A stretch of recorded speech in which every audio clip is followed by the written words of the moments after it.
নারীরা চুল আঁচড়ানোর পরে ঝরে যাওয়া চুল কি করবেন? অনেক নারীরা এটা জানে না, যার কারণে কঠিন বিপদে পড়ে যায়। মনে রাখবেন, এই চুল কিন্তু খুবই গুরুত্বপূর্ণ। এই চুলটাকে যেখানে সেখানে ফেলে দেওয়া যাবে না। নবীজি সাল্লাল্লাহু আলাইহি সাল্লামের এই চুল মোবারক নিয়েই কিন্তু একজন ইহুদি মহিলা তাবিজ করেছিল, ব্ল্যাক ম্যাজিক করেছিল, জাদুটোনা করেছিল, কুফরি কালাম করেছিল।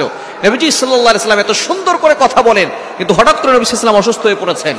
এক ইহুদি মহিলা তার চুল মোবারক নিয়ে 11টা গিরা দিয়ে তারপরে এক কূপের মধ্যে ফেলে দিয়েছিল। নবীজি সাল্লাল্লাহু আলাইহি সাল্লামের কাছে জিবরাইল সাল্লাম এসে বলেন, ইয়া রাসূলুল্লাহ, ইয়া হাবিবাল্লাহ, অমুক মহিলা আপনাকে জাদু করেছে। নবীজি সাল্লাল্লাহু আলাইহি ওয়াসাল্লামের উপরে দুইটা সূরা নাজিল হলো, সূরা ফালাক এবং সূরা নাস। এই সূরা দুটো দিয়ে নবীজি সাল্লাল্লাহু আলাইহি ওয়াসাল্লাম এক একটা আয়াত করে ফু দিয়েছেন, এক একটা গিরা খুলে গিয়েছে। নবীজি সাল্লাল্লাহু আলাইহি ওয়াসাল্লাম সম্পূর্ণরূপে সুস্থ হয়েছেন। সুতরাং এই চুল যেখানে সেখানে ফেলবেন না, কেননা এই চুল মানুষের একটা দেহের অংশ, এটাকে যেখানে সেখানে ফেলবেন না। আর নারীদের চুল কিন্তু নারীদের সতর, এই নারীদের চুল যাতে করে কেউ না দেখে এই বিষয়ে খেয়াল রাখতে হবে। যদি কোনো নারী তার চুলকে দেখিয়ে বেড়ায়, একটা চুল যদি কোনো পরপুরুষ দেখে, ওই একটা চুল একটা বিশাল বড় সাপ হয়ে তাকে আক্রমণ করবে। অন্য রায়াত আছে একটা চুল 70টা সাপ হবে। আর জাহান্নামের সাপ হচ্ছে খুব ভয়